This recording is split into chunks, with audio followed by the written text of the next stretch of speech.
기도하겠습니다. 사랑과 자비가 충만하신 하나님 아버지, 오늘 이 성경 말씀이 우리에게 올바른 영적 양식이 되기를 우리 주 예수 그리스도 이름으로 기도드립니다. 아멘. 안녕하십니까. 오늘 말씀을 연구하기 전에 말씀을 한번 찾아보겠습니다. 로마서 3장 30절 말씀입니다. 할례자도 믿음으로 말미암아 또는 무할례자도 믿음으로 말미암아 의롭다 하신 하나님은 한 분이시니라. 요한복음 14장 28절. 내가 갔다가 너희에게로 온다 하는 말을 너희가 들었나니 나를 사랑하였다면 나의 아버지께로 감을 기뻐하였으리라. 아버지는 나보다 크심이니라.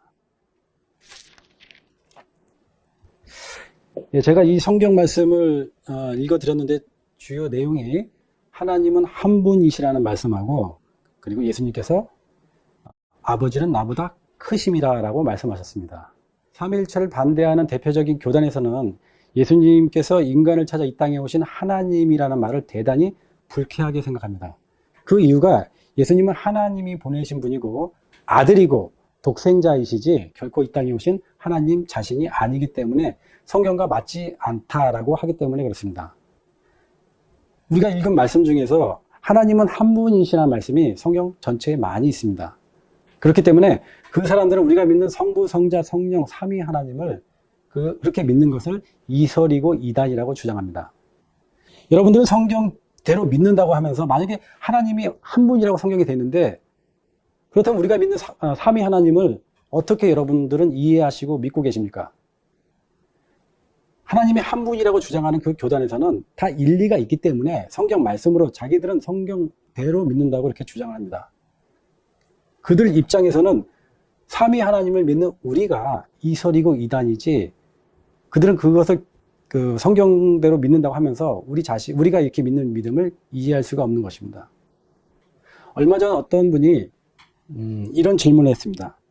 자신은 삼위 하나님을 믿고 있는데 하나님께서 성부, 성자, 성령 하나님으로 계셨었는데 재림하실 때는 여호와 하나님 한 분으로 오신다고 그렇게 의견을 주셨습니다.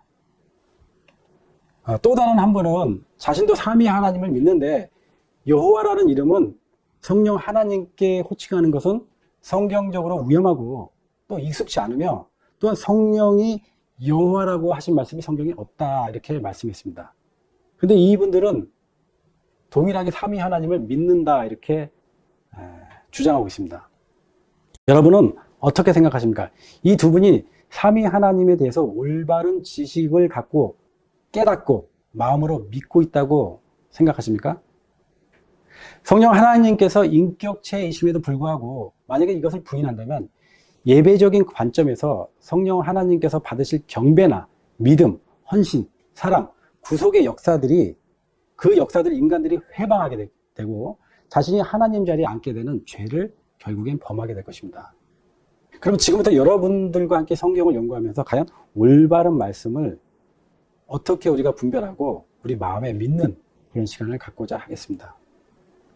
자, 제가 첫 번째 우리에게 질문했던 하나님이 어떤 시대에 따라서 성부 하나님으로 계시다가 이 땅에 성자 하나님으로 오셨고 다시 부활하셔서 성령의 하나님으로 계시다가 이 세 인격의 하나님이 한 본체의 하나님이다라는 주장을 합니다.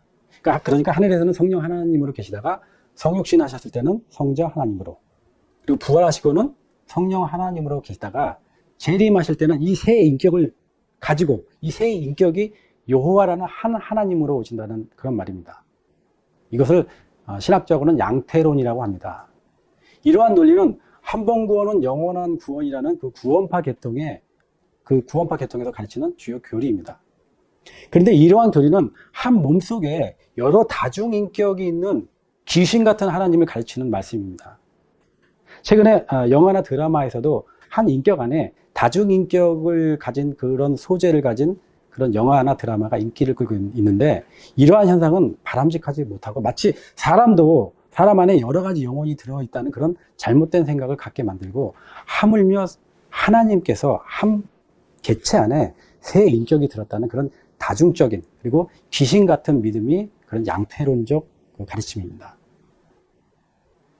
누가복음 8장에 예수님께서 내 이름이 무엇이냐 물었을 때 그 귀신이 뭐라고 했습니까?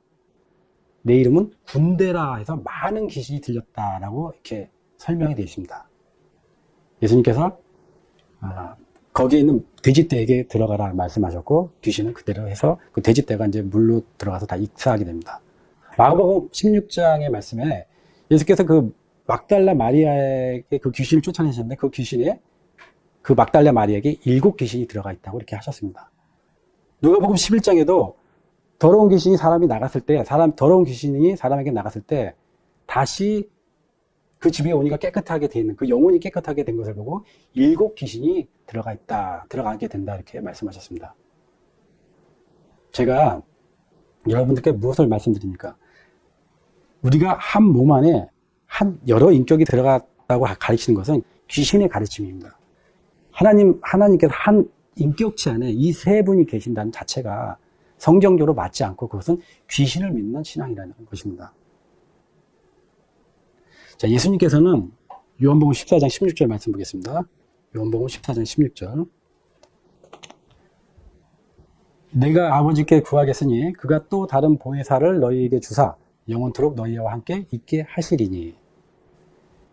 베드로전서 1장 2절. 곧 하나님 아버지의 미리 아심을 따라 성령의 거룩하게 하심으로 순종함과 예수 그리스도의 핏부림을 얻기 위하여 택하심을 입은 자들에게 편지하노니 은혜와 평강이 너희에게 더욱 많을지어다. 요한복음 말씀에 보면은 예수님께서 내가 아버지께 구하겠으니 그가 또 다른 보혜사, 여러분 잘 들으세요. 예수님께서 한 분이십니다. 아버지께서 또 한 분이 계시죠. 그가 또 다른 보혜사, 성령, 이 세 분이 같이 계십니다. 너희에게 주사 영원토록 너희와 함께 하시리니. 예수님께서 직접 자신을 말씀하셨고 그 다음에 아버지를 말씀하셨고 그 다음에 성령을 말씀하셨습니다. 베드로전서 1장 2절에 곧 하나님 아버지의 미리 아심을 따라 성령의 거룩하게 하심으로 순종함과 예수 그리스도. 자, 여기서도 세 분의 하나님이 나오십니다. 자, 말씀은 성경은 하나님이 한 분이시라는 말씀도 있지만 다른 말씀에 아버지와 예수 그리스도와 성령에 대해서 이 세 분에 대해서 많이 말씀을 해놓고 계십니다. 다음에는 아마 이렇게 믿고 있는 많은 그리스도인들이 계실 겁니다. 자, 성부와 성자와 성령 하나님이 온전하신 하나의 주체이고, 자, 성부, 성자, 성령이 계신 걸 믿는데 성자와 성령은 성부에게 하나님께 종속, 그 밑에 있다는 그런 종속론입니다. 대다수의 사람들이 삼위 하나님이신 성부, 성자 세 분을 믿기는 믿는데 성부, 성자, 성령 하나님을 믿는데 1등은 성부 하나님, 2등은 성자 하나님, 그 다음에 3등은 성령 하나님. 그래서 이 하나님이 동등되지 못하고 성부 하나님이 제일 크시고 그 다음에 두 번째가 성령 하나님, 성자 하나님, 세 번째가 성령 하나님으로 믿고 있는 분이 대다수 분들이 그렇게 많이 믿고 계십니다. 왜 그렇습니까? 여러분들 마음속에는 이 세 하나님이 어떻게 자리 잡고 계십니까? 빌립보서 2장 6절 말씀을 보겠습니다. 그는 근본 하나님의 본체시나 하나님과 동등됨을 취할 것으로 여기지 아니하시고 오히려 자기를 비워 종의 형체를 가져 사람들과 같이 되었고. 자, 여기서 예수님께서 하나님과 동등됨을 가지셨다. 하나님의 본체시고 하나님과 동등되다 이렇게 말씀하셨습니다. 자, 이 설을 전하는 교단들은 요한은 성부 하나님의 이름이고 예수님의 이름은 임마누엘이나 그리스도라고 주장하는데 이 성령 하나님의 이름은 어디서도 찾을 수가 없다고 합니다. 또는 요한은 예수님의 이름이지 성부 하나님이나 성령 하나님의 이름이 아니기 때문에 여호와 성부 하나님, 여호와 성령 하나님으로 이렇게 부르는 것은 옳지 않다라고 합니다. 자, 그러면 우리가 여호와라는 이름이 어떤 의미를 갖고 있는지 그 이름의 의미부터 살펴보기로 하겠습니다. 출애굽기 3장 14절에서 15절 말씀입니다. 여러분도 잘 아시는 말씀입니다. 하나님이 모세에게 이르시되 나는 스스로 있는 자니라. 또 이르시되 너는 이스라엘 자손에게 이같이 이르기를 스스로 있는 자가 나를 너희에게 보내셨다 하라. 하나님이 또 모세에게 이르시되 너는 이스라엘 자손에게 이같이 이르기를 나를 너희에게 보내신 이는 너희 조상의 하나님 곧 아브라함의 하나님, 이삭의 하나님 곧 야곱의 하나님 여호와라. 이는 나의 영원한 이름이요 대대로 기억할 나의 표본이라. 여러분, 여호와라는 뜻은 스스로 계신 자, 즉 나는 나다, I'm that I'm. 결국 이 여호와에 대한 이름은 하나님께서는 내가 창조주다라고 이렇게 말씀하시는 것입니다. 여러분, 어떤 이름을 붙일 때는 그것을 피조물, 만들어진 바가 됐을 때, 우리 인간이 무엇을 만들었을 때 거기다 반드시 이름을 붙입니다. 여러분, 아담의 이름을 누가 만들어 주셨습니까? 하나님이 아담, 산 영이 되었다라고 이렇게 아담이라는 이름을 붙여주셨습니다. 근데 모세가 하나님께 하나님의 이름이 무엇입니까? 라고 물어보니까 하나님께서는 사실 하나님의 이름은 창조주이기 때문에 그 이름이 설명을 한다고 해도 우리가 알 수가 없는 것입니다. 그래서 하나님께서는 스스로 계신 자라고 설명을 해주신 겁니다. 그게 여호와라는 뜻입니다. 이 스스로 계신 자라는 뜻은 영원하시라는 그런 뜻도 있고 또 시작도 없고 끝도 없고 생명력의 원천이라는 그런 의미도 있는 것입니다. 자, 이 스스로 계신 자 여호와라는 이름이 계시록 1장 4절 8절에 이렇게 나와 있습니다. 말씀을 보겠습니다. 계시록 1장 4절하고 8절. 요한은 아시아에 있는 7교회에게 편지하노니 이제도 계시고 전에도 계시고 장차 오실 이와, 자, 이제도 계시고 전에도 계신 분은 성부 하나님이십니다.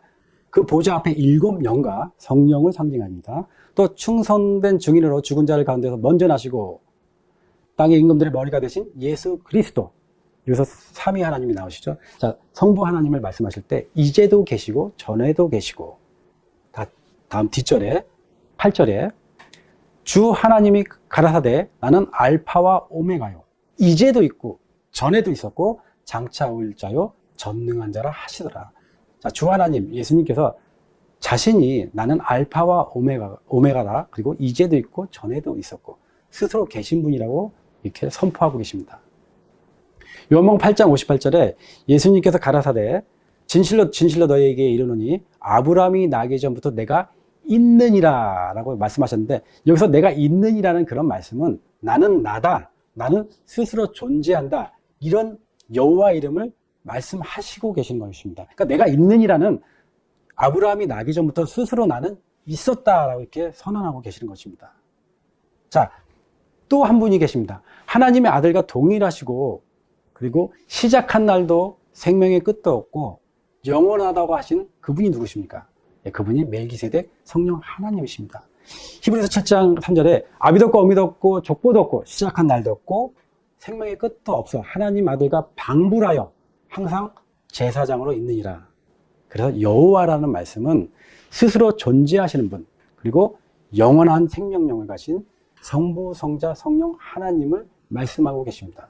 성경을 통해서 성부 하나님도 이제도 계시고 전에도 계시고, 예수님은 스스로 존재하시는 알파와 오메가를 하셨고, 멜기세덱 성령 하나님은 시작도 끝도 없으신 생명, 영원한 생명력이라 이렇게 말씀하셨습니다. 자, 이제는 여호와라는 이름을 스스로 계신 분이라고 이렇게 여러분들이 인식을 하시면 그 다음에 설명드리는 말씀은 어렵지 않게 받아들일 수가 있을 것입니다. 자, 여러분들이 참 궁금해하고 오늘날 성령 하나님을 하나의 기운이나 어떤 능력이나 빛이나 어떤 비인격적인 그 개체로서 취급하려는 교단이나 교회가 얼마나 많은 비성경적인 주장을 하고 많은 사람들이 천국의 문을 가다가도 결국에는 가지도 못할 뿐만 아니라 그런 사람들을 막고 있습니다. 삼위 하나님을 잘 믿고 있다고 하는 사람들이 이런 잘못된 교리가 들어오게 되면은 금방 넘어갑니다. 왜 그렇습니까? 성부 하나님을, 성부, 성령, 성자 하나님을 믿으면은 하나님의 이름을 망령되이 일컫게 되고 또 나 외에 다른 신을 섬긴다는 그런 계명을 어기기 때문에 말씀해 보니까 하나님의 한 분이라는 말씀이 있거든요. 그렇기 때문에 그들이 쉽게 넘어갑니다. 왜 그렇습니까? 그 사람들이 삼위 하나님의, 특별히 성령 하나님에 대한 그 인식이 없기 때문에 그렇게 얼마 안 되는 그런 논리로 있는 교리 때문에 자기의 신앙을 포기하게 되게 되는 것입니다. 여러분, 여호와라는 그 이름은 앞서 말씀드렸지만 창조주라는 그런 의미가 또 있는 것입니다. 시편 104편 30절 말씀 보겠습니다. 주의 영을 보내어 저희를 창조하사 지면을 새롭게 하시나이다. 자, 주의 영을 보내서 새롭게 창조하셨다고 했습니다. 욕기 34장 4절에 보시면 하나님의 신이 나를 지으셨고 전능자의 기운이 나를 살리시느니라. 자, 하나님께서 하나님의 신 성령께서 나를 창조하셨다고 되어 있습니다. 이런 말씀을 보면은 주의 영, 하나님의 신, 성령께서 사람을 창조하셨고 땅을 창조하셨고 또 성령도 창조에 함께 역사하셨던 분이라고 성경은 기록되어 있습니다. 창조는 여호와 하나님이 아니면 안 됩니다.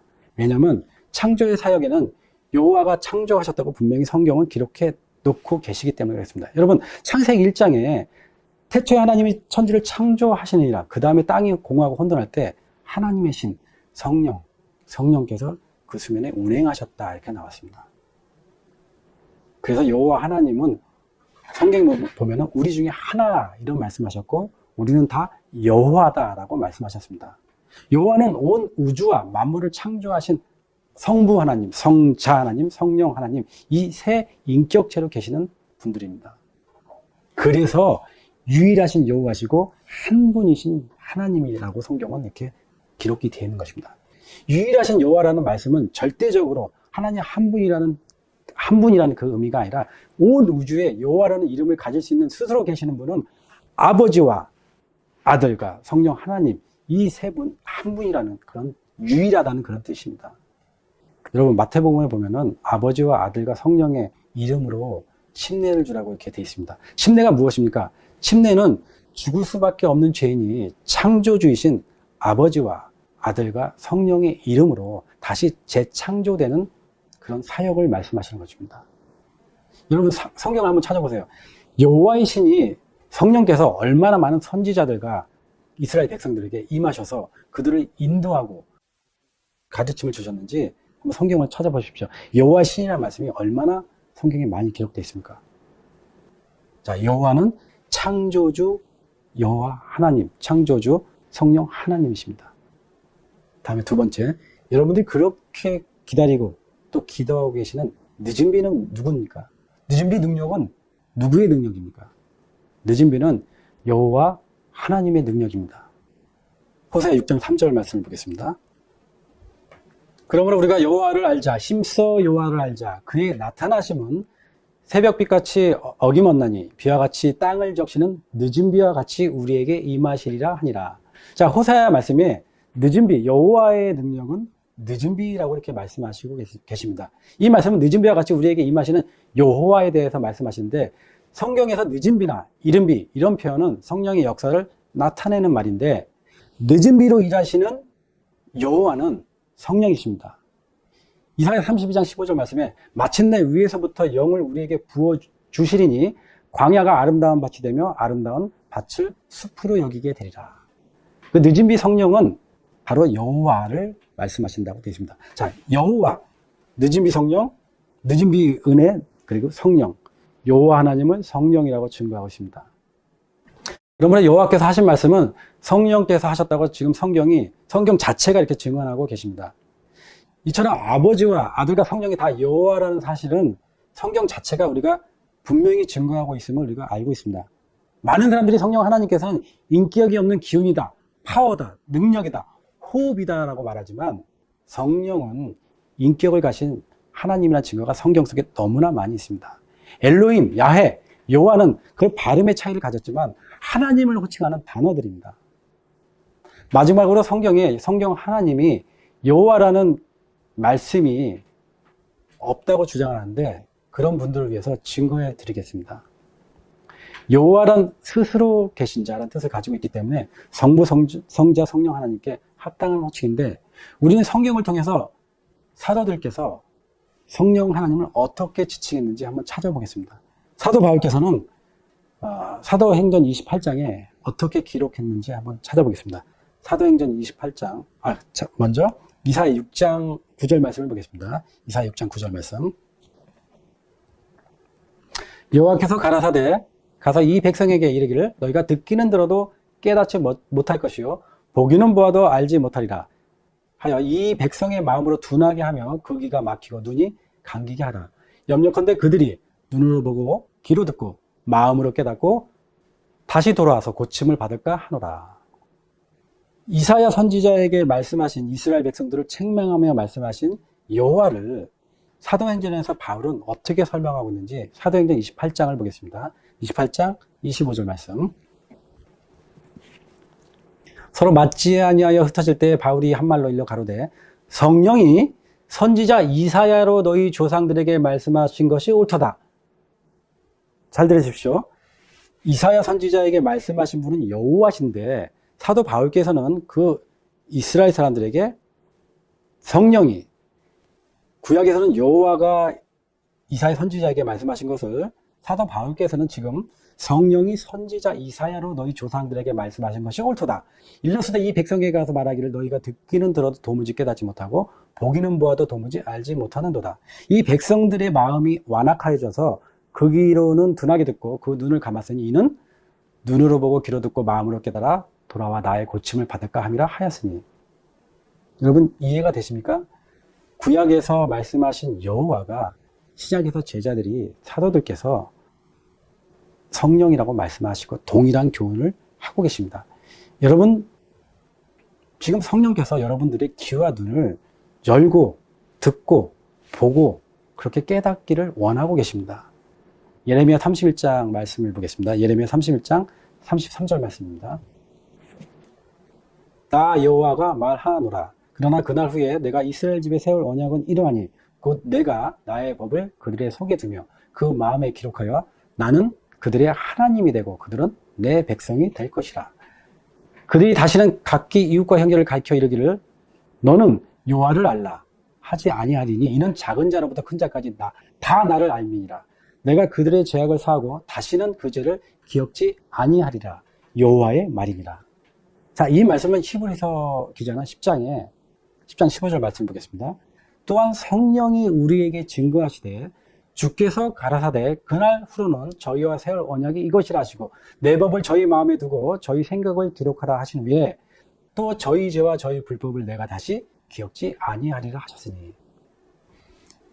구약에서 여호와께서 말씀하신 그 말씀이 신약에서는 히브리서 기자 또한 성령이라고 말씀하셨습니다. 자, 히브리서 기자는 시편에서 말씀하신 하나님을 성령이라고 말씀하셨습니다. 시편 95편에 7절에서 8절 찾아보겠습니다. 대저 저는 우리 하나님이시여 우리는 그의 기르시는 백성이며 그 손이 양이라 너희가 오늘날 그의 음성 듣기를 원하노라. 이르시기를 너희는 무리바에서와 같이 또 광야 마사의 나이가 같이 너희 마음을 강팍하게 말지어다. 이어서 찾겠습니다. 히브리서 3장 7절. 그러므로 성령이 이르신 바와 같이 오늘날 너희가 그의 음성을 듣거든 노하심을 격동하여 광야에서 시험하던 때와 같이 너희 마음을 강팍해 하지 말라. 여러분, 구약에서 인도하셨던 여호와 하나님을 또 히브리서는 그분을 성령의 음성이라고 이렇게 말씀하십니다. 여러분, 성경에 따로 예수님을 하나님의 아들이나 인자로 이렇게 기록이 되어 있지만 그 말씀이 있는 저에게는 제 영적 양식으로는 그 하나님의 아들이나 인자를 눈으로 볼 때는, 문자적으로 볼 때는 그렇게 보지만 제 영적 양식에는 죄인을 죽기까지 사랑하신 하나님으로 제가 읽히게 됩니다. 여러분들은 하나님의 아들이나 인자로 읽을 때 그게 그대로 문자적으로 이렇게 들어옵니까? 저는 영적으로 죄인을 죽기까지 사랑하신 하나님이라는 단어로 제 양식이 됩니다. 이렇게 말씀을 읽으면서 여호와라는 말씀을 읽으면서 당연하게 살아계신 삼위 하나님이 포함되는 것은 너무나 자연스러운 믿음이 아닙니까, 여러분? 여러분, 구약의 지성소에 셰키나에 하나님의 영광이 있었는데 그곳에는 누구의 영광이 있었습니까? 만약에 여호와가 성부 하나님의 이름이라면 거기에 성부 하나님의 영광만 있게 됩니다. 또 누군가 여호와가 성자 하나님의 이름이라면 거기는 성자 하나님의 영광만 있게 되는 것입니다. 여러분, 하박국 2장 20절에 오직 여호와는 그 성전에 계시니 온 천하는 그 앞에서 잠잠할지니라 이렇게 말씀했습니다. 그러면 그 여호와의 성전에 누가 계십니까? 여호와의 성전에 성부 하나님만 계십니까? 아니면 성자 하나님만 계십니까? 아니면 성령 하나님만 계십니까? 여호와 전에 성부, 성자, 성령 하나님 그 영광이 함께 계시듯이 셰키나 영광 속에는, 그 지성소의 영광에는 삼위 하나님의 영광이 그 속에 같이 있는 것입니다. 여호와의 전이라는 것은 성부 하나님의 전이고 성자 하나님의 전이고 성령 하나님의 전이고 여호와 성령 하나님이라는 이런 신성의 호칭은 성령 하나님의 합당하신 이름입니다. 자, 여러분, 다음에는 많은 사람들이 오해하고 많은 이단과 이설들이 성령 하나님을 기운이나 빛이나 어떤 하나님의 호흡으로 가르치는데 그것이 정말 성경적으로 어떤 의미인지 한번 살펴보겠습니다. 과연 성령은 어떤 기운이나 숨입니까? 여러분들이 그 성령 하나님의 많은 이설과 이단들을 전하는 사람들이 미혹시키는 말씀 중에 하나가 요한복음 20장 22절에 예수님께서 숨을 내쉬며 성령을 받으라 라는 말씀을 가지고 그렇게 주장을 합니다. 자, 그 사람들은 예수님께서 숨을 내쉬며 성령을 받으라 했기 때문에 이 성령이 하나님의 기운이라고 이렇게 두 가지 주장하는데 그 첫 번째가 그 당시 사람들이 그 성령의 기운, 그 호흡을, 하나님의 능력을 받았기 때문에 거듭났다고 합니다. 자, 성령을 받으라 했으니까 그들이 성령을 받았어야죠. 요한복음 20장 21절 말씀입니다. 찾아보겠습니다. 예수께서 또 가라사대 너희에게 평강이 있을지어다. 아버지께서 나를 보내신 것 같이 나도 너희를 보내노라. 이 말씀을 하시고 저희를 향해서 숨을 내쉬며 가라사대 성령을 받으라. 자, 그러면 그들이 그 당시에 예수님께서 숨을 내쉬었기 때문에 이게 성령의 기운이라면은 그들이 성령을 받았어야 됩니다. 근데 이런 주장이 성경적이지 않습니다. 첫째로, 만약 예수님께서 성령을 받으라고 하셨을 때 그 당시 사도들이 성령을 받았다고 한다면 사도들은 3년 반 동안 예수님께서 가르쳐 주신 말씀들을 모두 깨닫고 곧바로 사람들에게 복음을 전했어야 했을 것입니다. 안 그렇습니까? 성령을 받았으면 성령께서 보혜사가 오셔서 그 가르치신 말씀을 깨닫게 하여 주셨고, 그러면 그들이 예수님께서 말씀하신 부활과 여러 가지 말씀들을 깨닫고 그들이 복음을 전했어야 되는데 그들은 오히려 예수님께서 부르시기 전에 어부 생활로 다시 돌아갔습니다. 요한복음 21장 2절에 시몬 베드로와 뒤도 뭐라고 하는 도마와 갈릴리 가나사라 하면서 그 제자들이 다시 물고기를 잡으러 갔다 이렇게 되어 있습니다. 그래서 예수님께서 부활하셔서 다시 그 제자들 찾으러 가지 않았습니까? 그런 말씀이 성경에 기록이 되어 있습니다. 그래서 첫 번째, 그들이 성령을 받으라고 숨을 내셨을 때 그때 성령을 받은 것이 아니라는 것은 확실합니다. 또한 예수님께서 숨을 내쉴 때 제자들이 성령을 받았다고 한다면 예수님께서 부활하신 후에 예루살렘을 떠나지 말고 약속하신 성령을 받을 때까지 기다리라고 하신 그 예수님의 말씀과 또 상반되게 됩니다. 사도행전 1장 말씀을 보겠습니다. 1장 4절 말씀을 보겠습니다.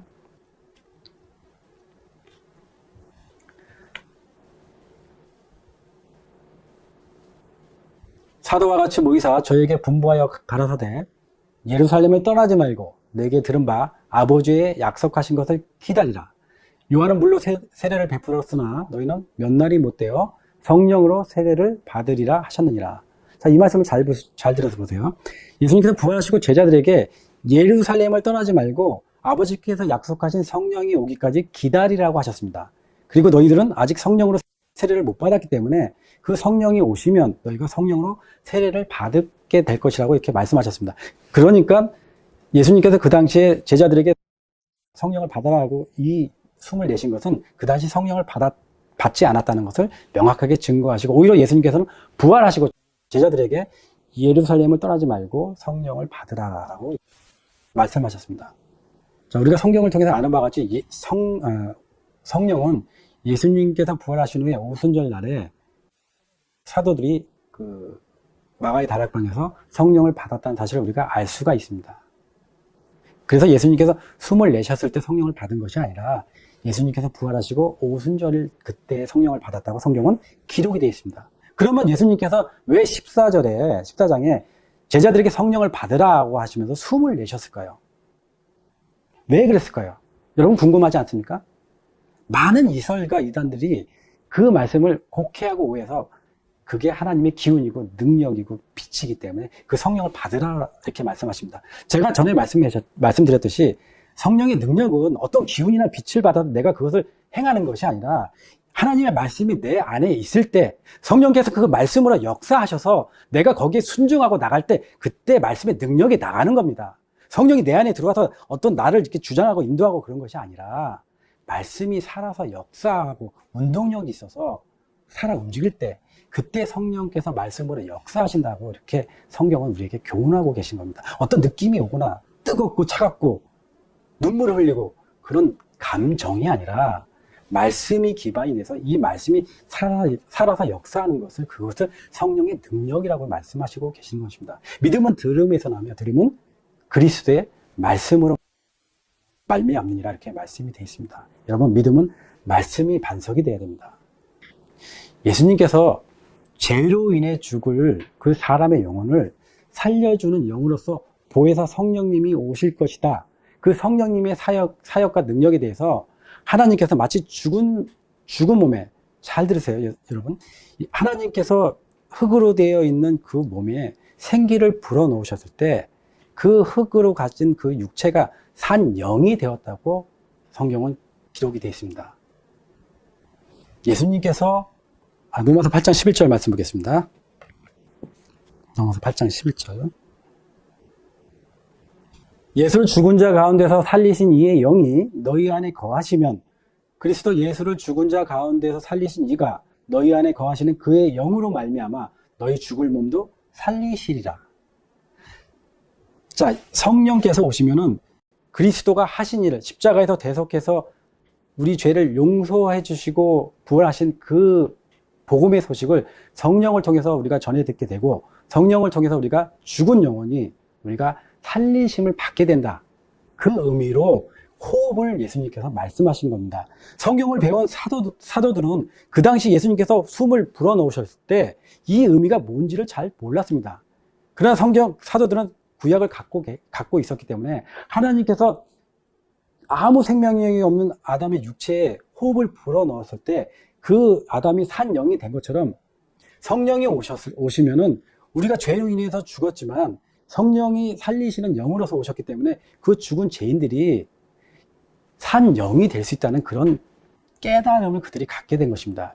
예수님께서 숨을 내신 모습으로 인해서 성령 하나님께 대한 능력과 사명, 특별히 부활에 대해서 그들은 더 깊이 깨달을 수 있게 되었고 더 강한 확신으로 복음을 전할 수 있게 되었습니다. 그래서 호흡을 불어넣으신 건 생명력이라는 것입니다. 하나님은 생명력이시고 성령 하나님도 생명력이시기 때문에 마치 하나님께서 생명력을 호흡으로 불어넣으신 것 같이 성령 하나님도 그렇게 너희들을 죽은 죄인들을 부활할 수 있게, 죽은 자도 부활하고 죄를 지은 자도 부활할 수 있다는 그 가르침을 보여주신 겁니다. 그래서 그들이 부활절, 오순절 날 성령을 받은 후에 뭘 전했습니까? 그들이 무엇을 전했습니까? 그것은 그들이 예수님의 죽으신가, 그 다음에 예수님의 부활을 증거했습니다. 이건 여러분 전혀 다른 개념입니다. 십자가 사건 이후에 제자들은 부활의 개념을 몰랐습니다. 그래서 사두개인과 바리새인들이 부활에 대해서 그렇게 다툼이 있었던 것입니다. 그 부활의 능력에 대해서 그들이 이해를 못했다가 성령의 능력을 받고 오순절 날 그들이 성령의 세를 받고 나서 십자가의 죄 사함도 전했지만 그들은 예수님의 부활을 강력하게 증거하게 된 것입니다. 말씀을 보겠습니다. 사도행전 4장 말씀입니다. 사도행전 4장 33절.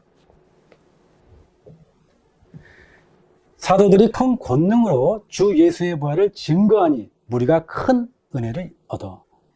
여러분, 사도들이 뭘 전했습니까? 큰 권능, 성령 하나님의 권능으로 예수의 부활을 증거했다고 되어 있습니다. 그들은 이제 요한복음 14장에서 예수님께서 사도들에게 숨을 불어넣으신 그 예수님의 행위를 그들은 이제 깨닫고 죽은 자를 살리시고 죄인을 구속해 주시는 성령 하나님의 은혜, 그 권능에 대해서 그들이 깨닫고 전하기 시작했던 것입니다. 예수님께서 숨을 내쉬는 행위를 하신 이유는 결국 말씀과 함께 행동으로 보여주심으로써 성령 하나님의 존재와 사역에 대해서 사도들에게 확실하게 깨우쳐 주시기 위해서 그렇게 말씀과 동시에 행위로서 보여주신 겁니다.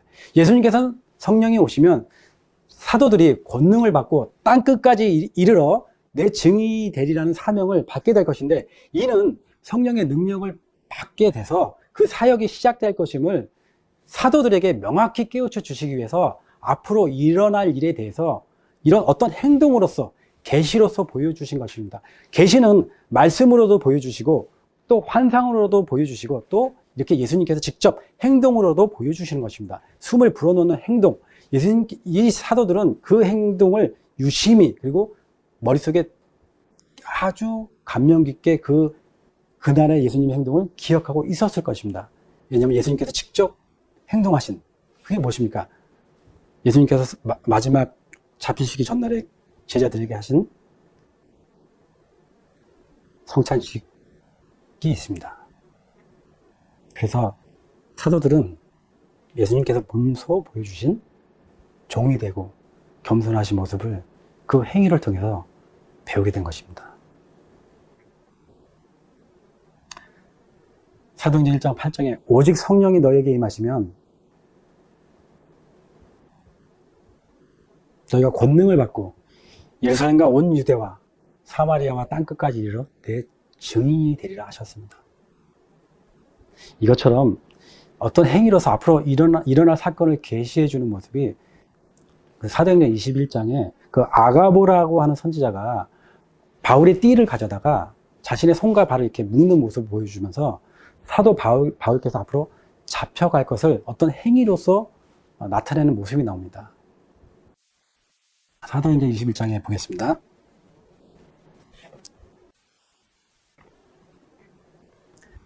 사도행전 21장 10절.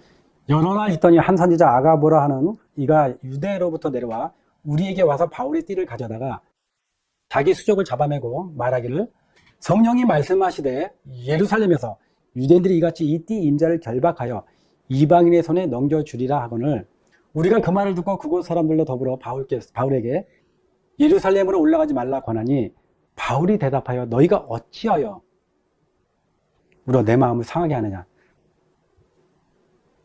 나는 주 예수의 이름을 위하여 결박받을 뿐 아니라 예루살렘에서 죽을 것도 각오하였노라 하니.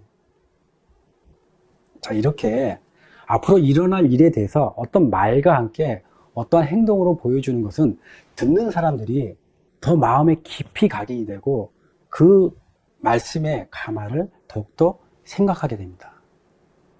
결론적으로 예수님께서 숨을 내쉬는 모습은 죽은 영을 살리시는 성령 하나님의 존재와 능력과 사역에 대해서 또한 앞으로 성령을 반드시 너에게 받게 될 것이라는 이 두 가지 사실에 대해서 사도들에게 명확하고 확실하고 그리고 믿음을 깨우쳐 주시기 위한 예수님의 교훈이셨습니다.